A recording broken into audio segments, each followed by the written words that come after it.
but might as well put them out there. It helps me to get my thoughts together, and who knows? Maybe it reaches someone. Maybe it helps someone. Um, I decided last week to cut my sugar in half. Trying to get below that, maybe about 30% of the sugar I was eating before, because I've been way too addicted to sugar my whole life. When I was young, I would take four Chips Ahoy and have them with a glass of milk, and then I feel like that wasn't enough, and I do the same thing again, probably twice a day. It's what? How many cookies a day? 16 cookies a day? Not always, but there's a lot of sugar, right? I had fruit juice too, and I had all kinds of other, sometimes drink soda in addition to that. So some people might think that's normal, but my body is telling me now it's too much. I mean, I've definitely calmed down a bit, but um, still now, like twice a day, I'll have some kind of sweets, and I'll have sugar in my coffee 2 or 3 times a day, which I think is way too much. Plus, carbohydrates turn to sugar in the blood, so um, it's different sugar, I guess. And, there's good sugars, bad sugars, but when you pile them all on top of each other, your body has to deal with all that. I think, regardless of whether it's good sugar or bad sugar, my priority is just to keep it down a lot. So I have this point system where um, unhealthy sugar counts as 1 point. Let's say like cakes and cookies, chocolate with, sugary chocolate, coffee with sugar in it, 1 point. Healthy sugars count as half a point, and also like small portions or sauces on different dishes count as half a point. And I allow myself 1.5 points a day. Back before I started this, I think it was about 5 to 7 points a day on average, and so it's a relatively big jump. But I find it's a lot easier than when I try to go cold turkey. Going cold turkey was it worked, but then as soon as I had sugar, I would just flip back to my old patterns. And this time I noticed the first week was really easy. Now I'm starting to notice a little bit of a struggle, but and as far as like carbohydrates go, I have tried to cut my carbohydrates in half, and eat stuff that's a little easier to digest, so more rice than bread.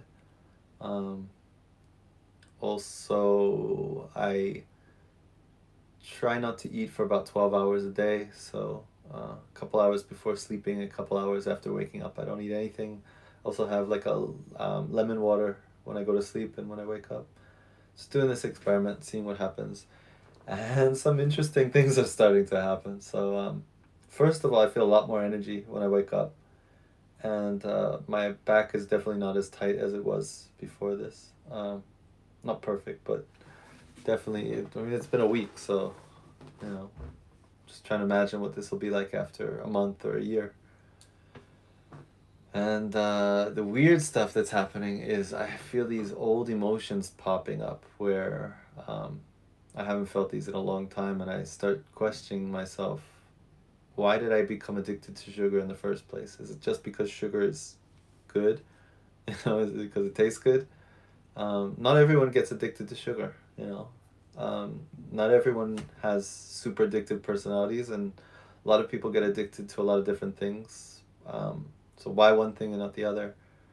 And I'm looking back at my whole experience and when I grew up, and I think growing up I felt a lot of frustration around not having control over anything, being totally powerless.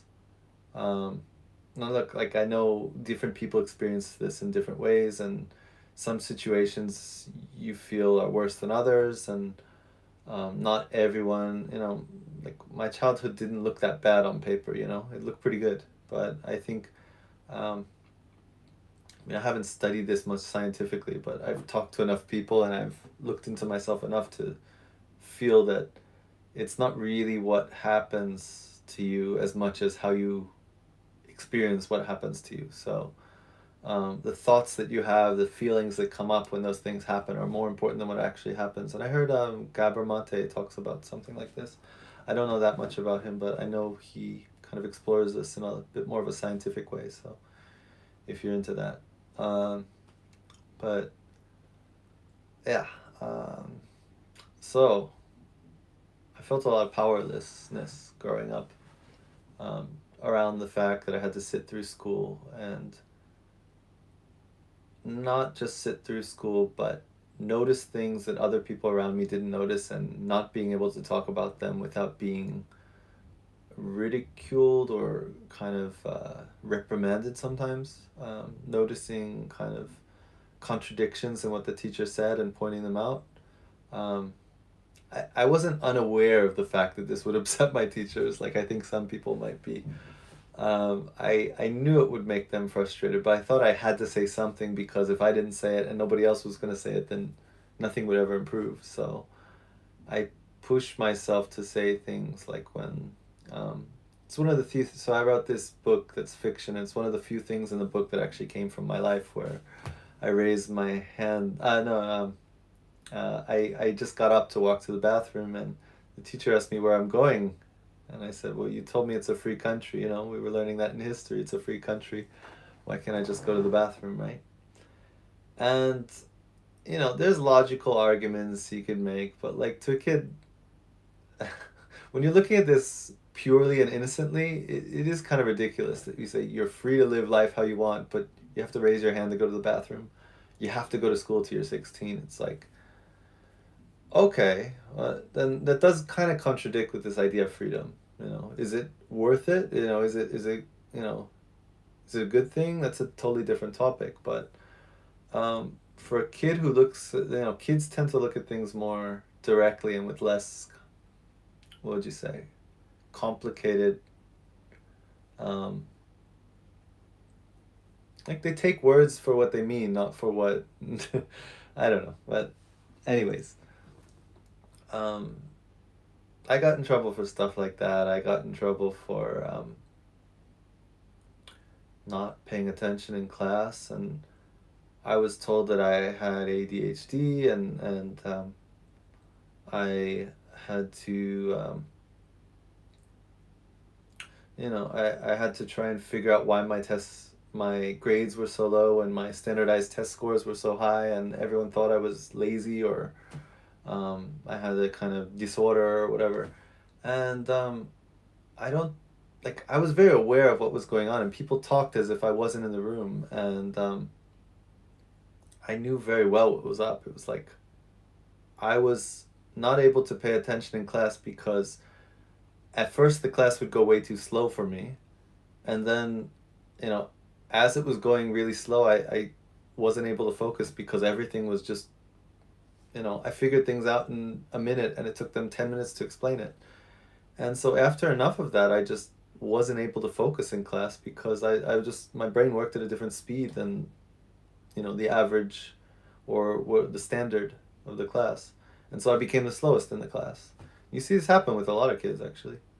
Um, but, you know, I was aware of this whole process. I knew that, you know, I said, you have ADHD. I'm like, I'm bored, you know? It's like, what's the difference? Can you tell me the difference?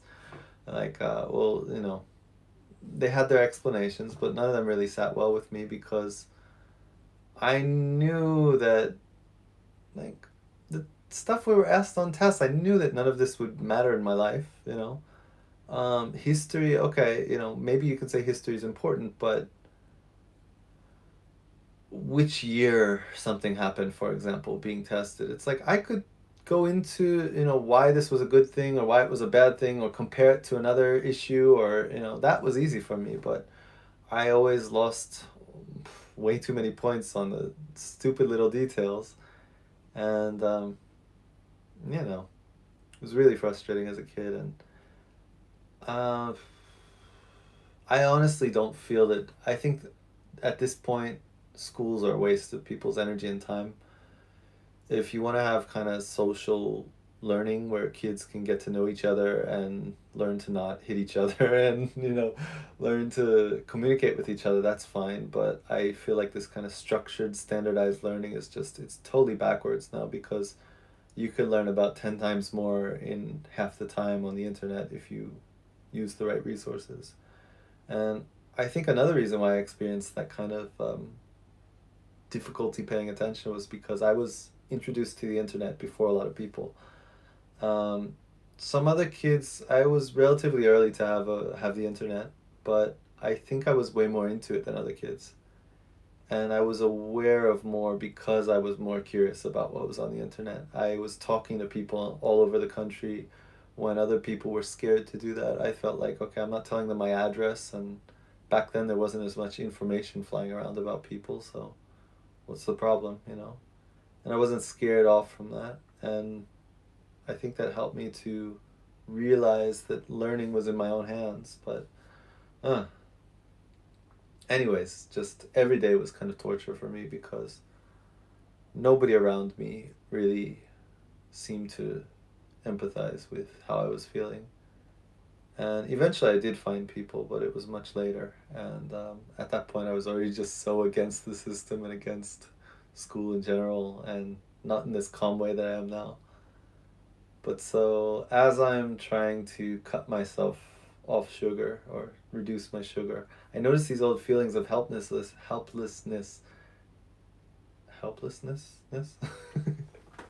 start to pop up. And I I mean, it's obviously because the sugar, you know. I don't know if my body is starting to use up stored energy from places that still have these emotions stored in them. I don't know. But yeah, it's clearly emotions that I haven't felt this clearly since I was a kid. Um, it's interesting. So um, I think the body stores a lot of these things, and a lot of people think we're just kind of how we are, and we have these very set personalities, and this is just me. This is how I am. But honestly, if you want to change, you can. No matter what it is that you want to change. If you're scared of talking to strangers, you can learn how to talk to strangers. If you can't pay attention, you can learn how to pay attention. You know, I I couldn't pay attention to anything in school. As soon as I decided that I was gonna push as hard, because I basically did pretty poorly in Spanish, and but I was really curious about other cultures. And then when I entered university, I just said, okay, I'm gonna put everything I can into a language, and it doesn't matter if I learn or not. I'm gonna make sure if it's possible to learn, I'm gonna learn it. And I picked Japanese because it was the furthest country from the States, and I thought that was interesting. And you know, it's a country people have lots of opinions about, and usually good, but um, everyone says it's mysterious and strange and contradictory. And I thought, okay, that's a nice challenge. Let me see if I can understand this place that Western people claim to not be able to understand. You know, you'll never understand it if you're not a local. I thought, okay, it's a nice challenge. And so also, I like the idea of the way that people look at religion here, where they, um, first of all, Shintoism has all these different gods, and people kind of look at things as being alive, which to me was something that I felt as a kid, which I could never talk about without being called crazy. And also the idea that you can mix and match religions the way you want, and it's more of a personal thing.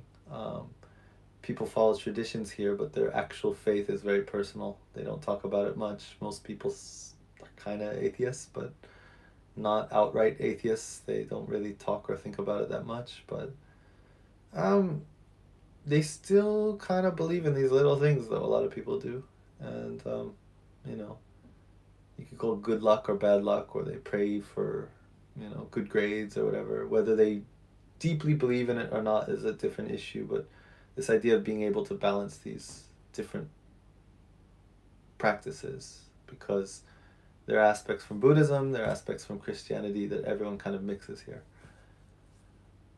And just the idea that you could do that was really attractive to me. A lot of music I liked, a lot of food that I started to like. So I put everything into studying Japanese. And this was all outside of class, and I was able to skip 2 years of lessons and get 4 years of Japanese for a Japanese minor, despite only, I think it took me a year and a half. And so I realized, like, Oh, I'm pretty good at learning. It's just I can't do it when I have to do it at someone else's pace and with someone else's focus, you know, trying to prioritize the aspects of this subject that someone else deems important, which a lot of times are just in order to make a standardized test. You can see I look at, you know, you can see the way I talk. I look at these things in a connected way. I jump back and forth, but um, I'm weaving something, you know. Whether or not I weave well is another issue. But when I talk, I'm weaving these different ideas together. That's how I think, that's how I communicate. And, you know, it's challenging for people that don't um, analyze things, that don't go into things deeply. But, you know, I think the way we're all forced to sit in these chairs, despite we're forced to sit through educations that aren't the most pragmatic, and kids are starting to notice more and more that, you know, they can figure stuff out for themselves, and a lot of stuff we learn in school, it's just kind of babysitting us and socializing us for work. But so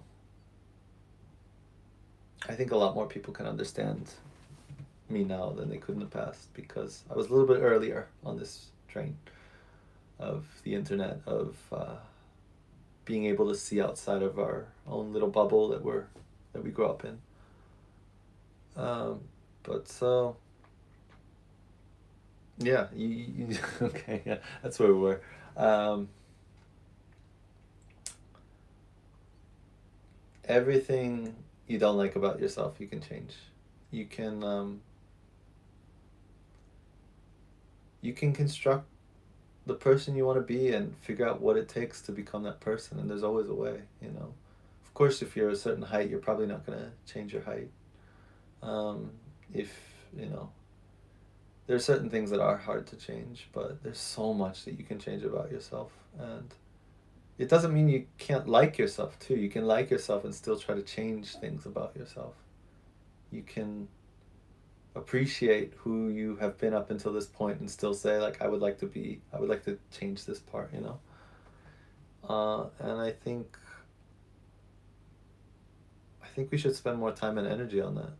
I think not enough people really do, and I think there's a lot of discouragement happening. I hear it a lot, actually. Like, why are you focused on things from your past? You know, are you still stuck on that? It's like, no, I'm not stuck on that. I'm trying. Like, we're all stuck on that. You know, we don't realize how stuck on that we are. We're still stuck on these things that happened to us as kids. You know, friends betraying us. I can tell you stories of people who have abandonment issues because of friends, not because their parents left. They had good families, they had you know, regular lives, but because their friends betrayed them at a critical moment, they have serious abandonment issues. And I can tell you people who are overweight because of certain things that people said to them when they were young. You know, people that are lazy because they had strict parents and they grew up thinking that no matter how much effort they put towards something, they would never achieve their goals. Um, that they were never good enough. That can lead to laziness, you know. And a lot of times we just think like, this is who I am, or, you know, I'm sick, I need to take medicine. And um, I think a lot of it comes down to, have we faced these things that have weighed us down? Have we identified the things that weigh us down, and have we tried to rewrite them? You know. And if there's anything I'm decent at, it's going into these in myself and being able um, to work on them. And it takes a lot of time sometimes, especially when you don't have when you don't have any role models that you. I didn't learn this from anyone. I got pieces here and there, and now I know a few people who are doing it, a few people that are a little better at it than me. But um, for a long time, I didn't know anyone else who would do this as actively as I did. It's part of the reason why I left the States, why I didn't go back to the States, because I thought, um, being a foreigner, being abroad, you have kind of more space to do things your own way. Everyone looks at you like an alien, so you don't really you don't feel the same social pressure to fit in, because no matter what you do, you're never really gonna fit in. So, um, It's kind of why, one of the reasons I like it here too. Um, I think it's great to go as wherever you feel the most outside. It's good to go challenge that. And in general, whatever you fear the most, whatever feels challenging to you, that's what you should look at as far as how to grow and expand and become more of who you want to be. Um, for example, like now, what am I challenging now? I mean, I mentioned it before. After after a certain amount of disappointment, I started to become more introverted. I used to be a lot more extroverted, and but that extroversion, I think a lot of it came from neediness, and now I don't feel as needy. So I'm kind of rediscovering myself as a non-needy person, and I noticed that I want a lot more private time to work on my own projects. And I still like talking to people, but I feel that a lot of social situations distract me and take me away from, they take energy away from where I could be putting it towards, which, you know, these are things that are usually more important to me. Not saying friendship and, you know, having a social life isn't important, but depends what kind, you know, depends what it looks like. Shooting the shit with the same friends all the time, it feels like a waste of time to me. Having deep conversations with those same people every once in a while to, you know, catch up and know where that person's at and share ideas and just share experiences, have fun talking, you know, that's important, but I don't need to do that every week with the same people. I'd rather, you know, have enough people that I get different ideas and different energy from different people, and I'm able to share with different kinds of people too. But so yeah, I'm all over the place today, but I think one of the reasons why I'm less focused today than I think I usually am is that these old emotions have been popping up a lot because I'm fueling my body differently, and it's like re-experiencing them. And now, as someone who has basically calmed down a lot and found peace in a lot of ways, I think I'm able to recontextualize everything, and instead of feeling powerless, I feel that all of these things that happened to me, they made me who I am. Yeah, cliche, but I mean, exactly. I mean, I feel that we all have a natural path, a natural kind of flow that we're supposed to be pushing towards, something that is most natural for us, and it takes a long time for some of us to find it, but once we find it, everything clicks. And I feel like I'm way closer to that than I've ever been. I feel that in some ways my path has been a little bit trickier because I keep such high standards for myself, because I have lived a very different life from most people, and not in a bad way, you know, not in a perfect way, but you know, it's been pretty fun overall. I mean, there's been a lot of struggle, but you know, it's kind of been an adventure. I have a lot of stories to tell, you know, and a lot of them are good memories. Um, Definitely some bad memories too, but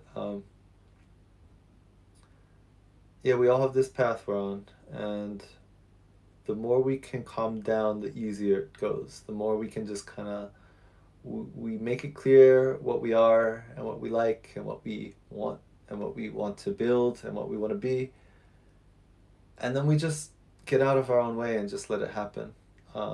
Sometimes life throws us things that we think we don't want, but every single time I think there's some kind of silver lining. There's a lesson to learn there, and once we learn the lesson, we end up becoming more of that person we want to be. I wasn't able to make speeches, no matter how roundabout this is. I wasn't able to talk like this 5 or 10 years ago, and you know, going through some of the hardest times in my life has made me capable of speaking like this, um, being able to put this out there without freaking out, without just totally losing my concentration to the point where I can't get back to what I was saying, to the point where nothing I say really makes any sense to people.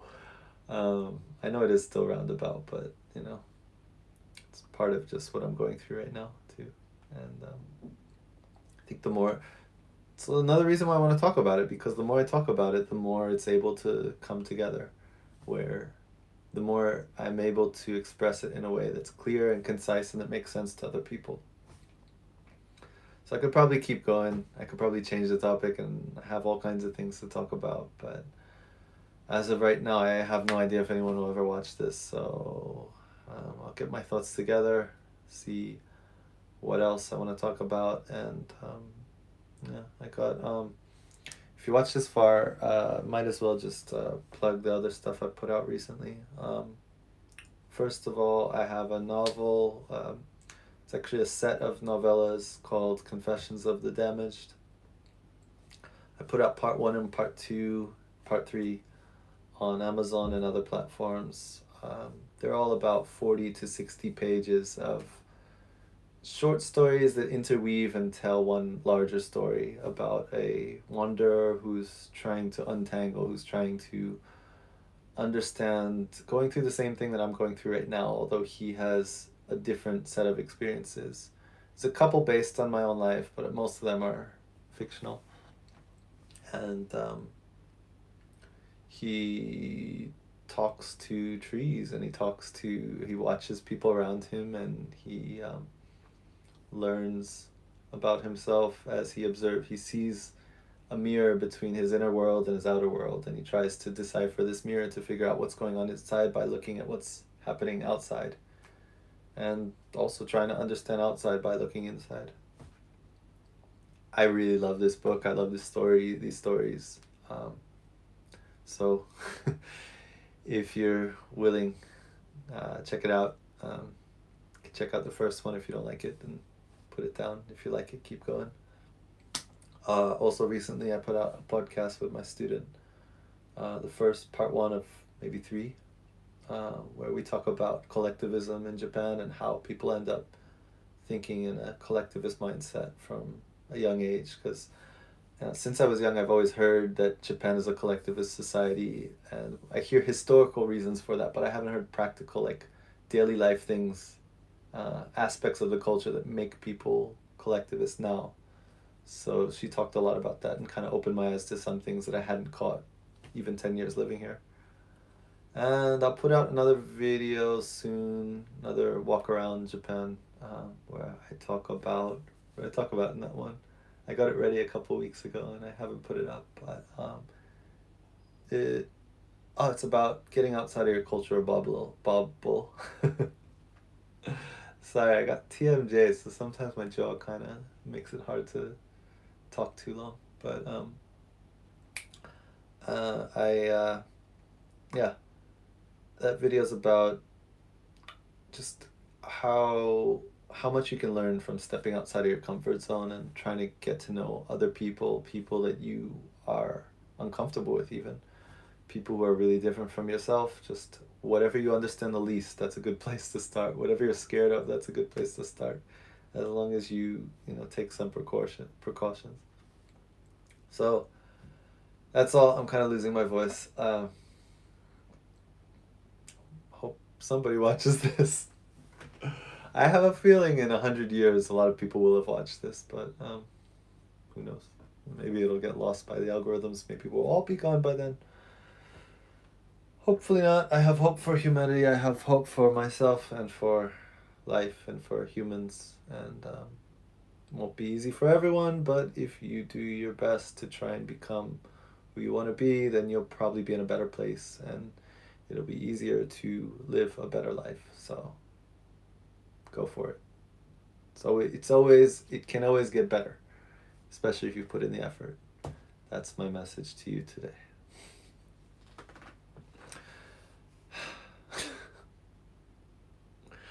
Zero people watching, 0 thumbs up. I'm okay with that. I'll laugh at this when there's 1 million likes on it, or I'll delete it next week. We'll see. Love you all. If there's anyone out there, next time. See you next time. I don't know how to turn this off as usual. Boom.